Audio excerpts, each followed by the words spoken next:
Ek praat vandag met Dr. Andries Neethling van Durbanville. Dr. Neethling het 'n baie interessante verlede wat die African Broadcasting Company goed gedink het om vir die nageslag te laat opneem en sodoende te bewaar.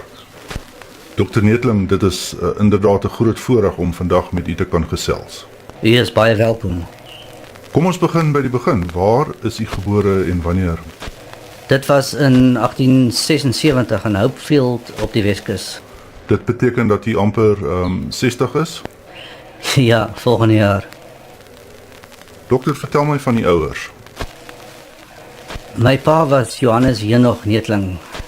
Johannes, hy was vir baie jare die NG predikant op Hopefield. Hy is oorlede in 1917, sy graf is op die kerkterrein. En uw moeder? Sy was Rika, Elisabeth Gertruida Frederika, 'n nooi van 'n byl.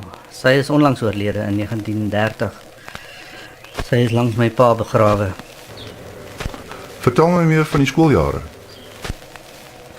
Ek was op Hopefield op laerskool gewees. Ek kan nie veel daarvan onthou nie. My ouers het my Stellenbosch toe gestuur vir hoërskool. Dit was by Victoria College.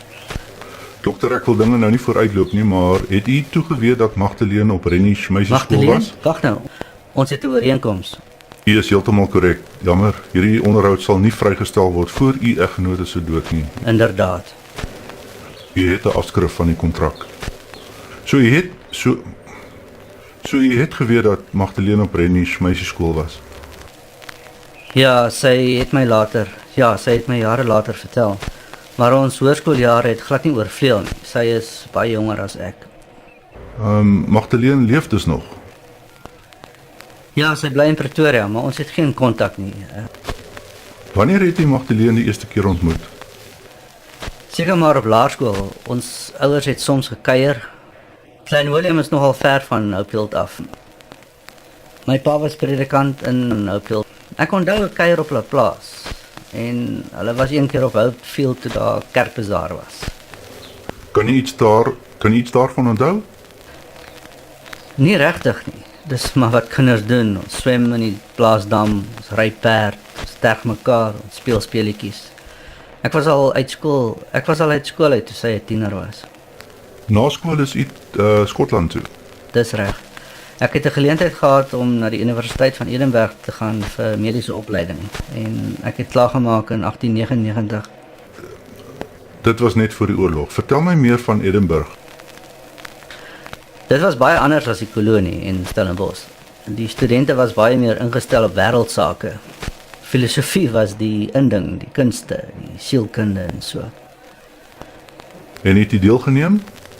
Ja, mens moes maar. Ek het dit later baie geniet. Daar was nie baie mense in die kolonie wat geweet het van Kant en Descartes en Spinoza en al daai ouens nie. Ook nie van Darwin nie. Wat sou u sê was die hoogtepunte en laagtepunte van die tyd in Skotland?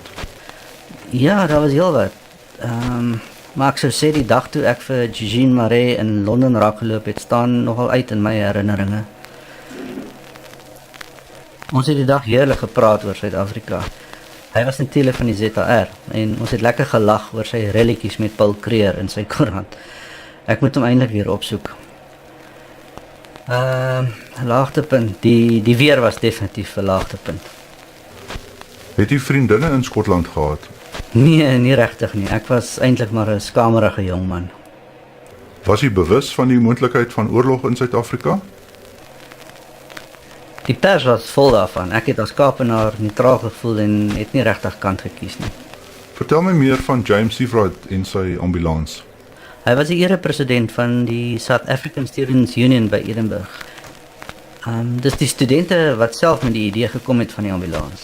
Ons het dit toe met hom bespreek en hy het die wiele aan die rol gekry en hy het sommer vir alles ook betaal. Het julle ouens vir Seawright vertrou? Ons was nie bewus van die Logan skandaal en sy knoeiery nie. Dit was vir ons net oor dit het vir ons regtig net oor die ambulans gegaan. En toe is julle voort na Suid-Afrika. Ja, op die HMS Moravia. Ons het in Desember 1899 in Kaapstad aangekom. Die skip was heel lyks, heel wat beter as later. En in die Kaap het julle toe slegte nuus gekry. Ja, president Creer wou ons nie in die ZHR hê nie. Volgens hom was ons 'n Engelse ambulans. Dit is toe wanneer u vir Magdalene raakloop by die Lord Nelson Hotel. Ja, ek het my niggie 6 jaar laas gesien in Hopefield en haar glad nie herken nie. Die ontmoeting was eintlik 'n groot fout. En u het ook vir Mulder ontmoet? Ja, hy was baie hoflik, maar ook vasberade om die ambulans so gou as moontlik uit Kaapstad weg te kry. Hy het gereël dat ons met 'n skip tot in die Alagoa Baai reis en dan van daar af self ons pad vind tot in die ZR. En toe wag daar weer 'n skok op die Kongela. Ja, wat 'n gemors. Magdalene het haarself op die skip versteek. Sy wou met alle mag Pretoria toe. Ek moes net keer of die kaptein het haar in die see gegooi. So u moes haar op Port Elizabeth los. Dit was baie moeilik. Ek kon nie die ambulans in die steek laat nie. En u het glad nie geweet wat verder met haar gebeur het nie. Nee, glad nie. Ek het eers in Irene in die kamp daarvan gehoor. In plaas van Kaap toe reis, het sy toe in Pretoria beland. En u self ook. Ja, maar dit was nie sonder verdere drama nie. Die Engelse lede in die ambulans is weer verbied om die ZR binne te gaan. Op die ouend is net die Suid-Afrikaners met hulle toerusting die binneland in. U moes toe die president gaan sien. Ja, dis waar. Ja, dit was nogal interessant. Hy wou weet wat ons met die halwe ambulans gaan doen. En hy het toe voorgestel dat ons by generaal Ben Viljoen se kommandos aansluit. En u is in Johannesburg toe die kakies gevang. Ja, dit is hoe ek in Irene beland het. Die kakies het my 'n keuse gegee. Ek werk as dokter in die kamp of ek word uit die ZR uitgesit. En dit is waar jy Magdalene weer raakgeloop het. Ja, en sy het haar erg eenkant gehou. Ek het eers later by haar gehoor wat gebeur het op die pad van Port Elizabeth na Pretoria. Dit moes baie erg gewees het, as ek maar net geweet het. Magdalene was in daardie stadium verloof. Sy was aan die seun van 'n tante wat in die kamp oorlede is. En daar het toe iets gebeur. Sy was vir 'n dag met die trein dorp in en haar verloofde se ma is daardie oggend oorlede.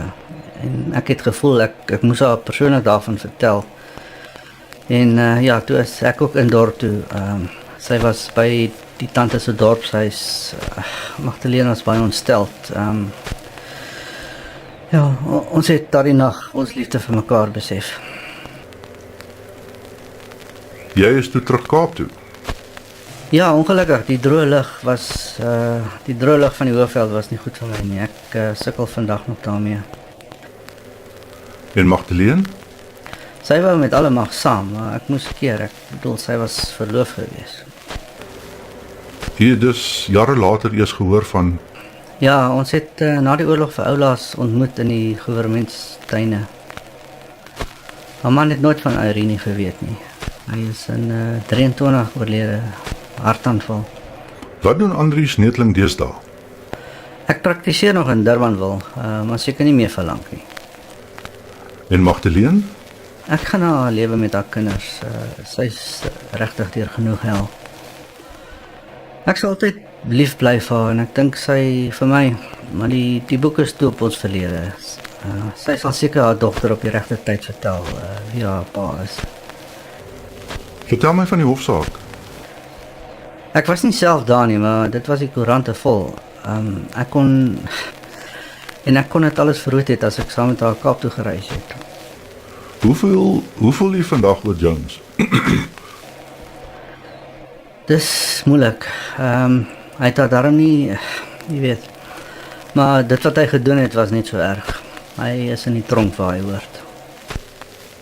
Luisteraars, dit was dan Dr. Andries Netling van Durbanville met inderdaad 'n baie interessante verlede.